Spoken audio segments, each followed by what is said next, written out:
नमस्कार मित्रांनो, share market मराठीच्या आणखी एका नॉलेजेबल व्हिडिओमध्ये आपल्या सर्वांचं मनपूर्वक स्वागत आहे. आजच्या व्हिडिओमध्ये मी स्विंग ट्रेडिंगचं ॲनालिसिस कसं केलं आणि आज मी कसा प्रॉफिट बुक केला त्याच्याबद्दल आपल्याला माहिती देणार आहे. आपला हा ट्रेड होता 1880ची भारती एअरटेलची पुट, जी मी ₹24.50 ह्या दिवशी बाय केलेली होती आणि ती आज ह्या ठिकाणी हा जो ॲरो दिसतोय या ठिकाणी एक्झॅक्टली ₹37 मी ती सेल केली आणि टोटल जो आहे तो प्रॉफिट जो आहे तो ₹6,000 प्रॉफिट जो आहे तो घेतलेला आहे.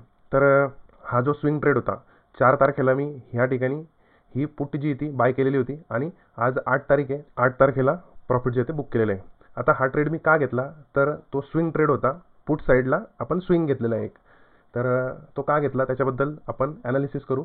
सर्वात महत्त्वाची गोष्ट की या व्हिडिओमार्फत कुठल्याही प्रकारे क्विक मनी जनरेट करण्यासाठी काही टिप्स वगैरे याच्यामध्ये दिलेले नाही आहेत. आपल्याला या व्हिडिओच्या मार्फत आपल्या ॲनालिसिसवर कसा विश्वास ठेवायचा हे शिकायचं आहे. त्यासोबतच आपल्या ट्रेडमध्ये आपलं जर ॲनालिसिस बरोबर असेल तर आपण कशा पद्धतीने शांततेने ट्रेडमध्ये टिकून राहायचं आहे ते सुद्धा आपण याच्यामध्ये शिकणार आहे. आणि कुठल्याही प्रकारचं बाय किंवा सेल रेकमेंडेशन भारती एअरटेलच्या स्टॉकमध्ये या व्हिडिओमार्फत देण्याचा उद्देश नाही आहे. प्युअरली प्राईज ॲक्शन पॅटर्न कशी झालेली आहे आणि आपण कसं ॲनालिसिस केलं ते समजून घेणार आहोत. एज्युकेशनल पर्पजसाठी हा व्हिडिओ जो होता आपण बनवलेला आहे. आपण ॲनालिसिसला सुरुवात करू आपण आता ह्या चार्टमध्ये भारती एअरटेलच्या चार्टवर माझी बऱ्याच दिवसापासून लक्ष होतं. ह्या ठिकाणी कन्सॉलिडेशन झालेलं आहे. वरच्या दिशेला फ्लॅग तयार झालेला आहे. फ्लॅगला खालच्या दिशेला ब्रेकआउट मिळालेला आहे आणि स्टॉकची प्राईस जाता थोडीशी शॉर्ट टर्ममध्ये डाऊन साईडला जी ती झुकलेली आहे असं माझं प्राथमिक अंदाज होता. ह्या मोठ्या बिअरिश मारोबुजू कॅन्डलच्या नंतर ह्या ठिकाणी एक चांगलं फॉलोअप कॅन्डलसुद्धा आलेली आहे आणि ही फॉलोअप कॅन्डल चांगल्या व्हॉल्यूमसोबत आलेली आहे. व्हॉल्यूम इथं ॲड केलेलं नाही मी, परंतु व्हॉल्यूमसोबत आलेली आहे. त्याच्यानंतर साहजिकच ह्या स्टॉकमध्ये जे ते थोडं कन्सॉलिडेशन झालं. या कन्सॉलिडेशनमध्ये मी छोटे ट्रेड मिळवण्याचा प्रयत्न करत असतो. तर त्याच्यामध्ये काय स्ट्रक्चर तयार झालं तर ह्या ठिकाणी बघूयात आपण की इथं एक price action pattern triangle pattern जो आहे तो तयार झाला. ह्याच भारती एअरटेलमध्ये मी मागच्या आठवड्यात सुद्धा एक ट्रेड घेतला होता. तिथं ₹2,000 प्रॉफिट जे ते बुक केलेलं होतं. तर त्यामध्ये मी या ठिकाणी कुठेतरी पुट बाय केलेली होती आणि ती ह्या ठिकाणी सेल केलेली होती. आणि त्याच्यानंतर आता ही ट्रायंगल पॅटर्न जो आहे तो ब्रेक झाल्यानंतर चांगला ब्रेकआउट दिसत होता आणि त्याच्यानंतर परत स्टॉकमध्ये वरच्या बाजूला मुवमेंट आली.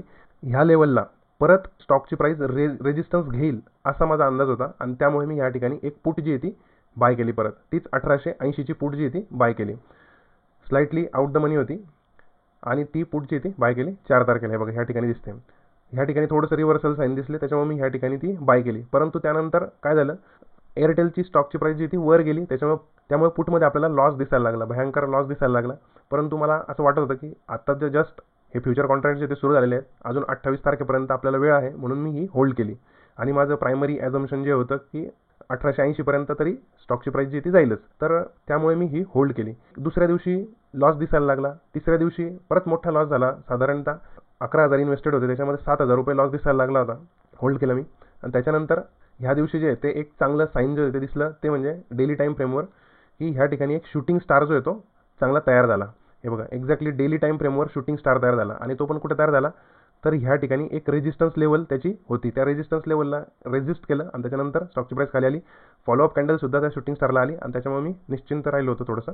आणि त्याच्यानंतर आजच्या दिवशी बल्क डील झालेलं आहे त्याच्यामध्ये काहीतरी आणि त्याच्यामुळे स्टॉकची प्राईस जी ती 3% खाली आली आणि गॅप डाऊनच ती जवळजवळ 2.5% झालेली आहे आणि त्याच्यानंतर स्टॉकची प्राईस 3%, 3.5% खाली आलेली आहे. आणि याच्यामध्ये आपल्याला एक चांगला स्विंग ट्रेड जो आहे तो मिळालेला आहे. तर अशा पद्धतीने आपण सुद्धा आपल्या ॲनालिसिसवर विश्वास ठेवायला पाहिजे. आता मी याच्यामध्ये जरी स्टॉकची प्राईस वर जात होती तरीसुद्धा मी याच्यामध्ये बायचा ट्रेड नाही घेतलेला, कॉल बाय केलेला नाही, तर पुटच बाय केले.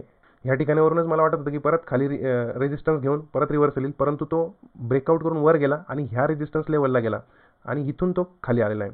तर अशा पद्धतीने आपण सपोर्ट रेजिस्टन्स चार्टवर ड्रॉ करत राहिलं पाहिजे.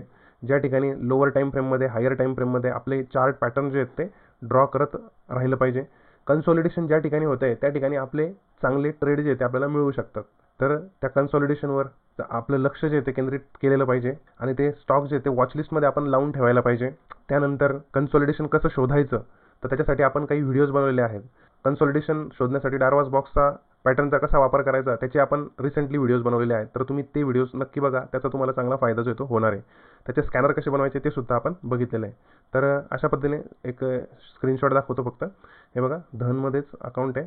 तर त्या धन अकाउंटमध्ये भारती एअरटेलची 1880ची पुट जी आहे ती आपण बाय केलेली, 24 रुपये 50 पैशाला बाय केलेली आणि ती 37 रुपयाला सेल केलेली आहे. तर अशा पद्धतीने हा ट्रेड जो आहे तो आपण घेतलेला आहे. तुम्हाला हा व्हिडिओ कसा वाटला याच्याबद्दल कॉमेंट करा. तुम्हाला जर असेच व्हिडिओ पाहिजे असतील, व्हिडिओच्या खाली कॉमेंटमध्ये कॉमेंट करा. महत्त्वाची गोष्ट म्हणजे ट्रेंडला धरूनच आपण ट्रेड करायचं आहे. कधीच अपोजिट ट्रेड जो आहे तो शक्यतो घ्यायचा नाही आहे. हे सुद्धा आपण या ट्रेडमधून शिकू शकतो आणि आपल्याला आपला ॲनालिसिसचा रिवॉर्ड जो आहे तो या ठिकाणी मिळालेला आहे. जर या व्हिडिओमधून तुम्हाला खरोखर काही चांगलं शिकायला मिळालं असेल तर व्हिडिओला लाईक नक्की करा, सबस्क्राईब करा, कॉमेंट करा, आपल्या मित्रांपर्यंत व्हिडिओ शेअर करा. पुन्हा भेटू आपण एका नवीन टॉपिकसोबत. शिकत रहा मायबोली मराठीतून शेअर मार्केट मराठी. जय हिंद, जय महाराष्ट्र.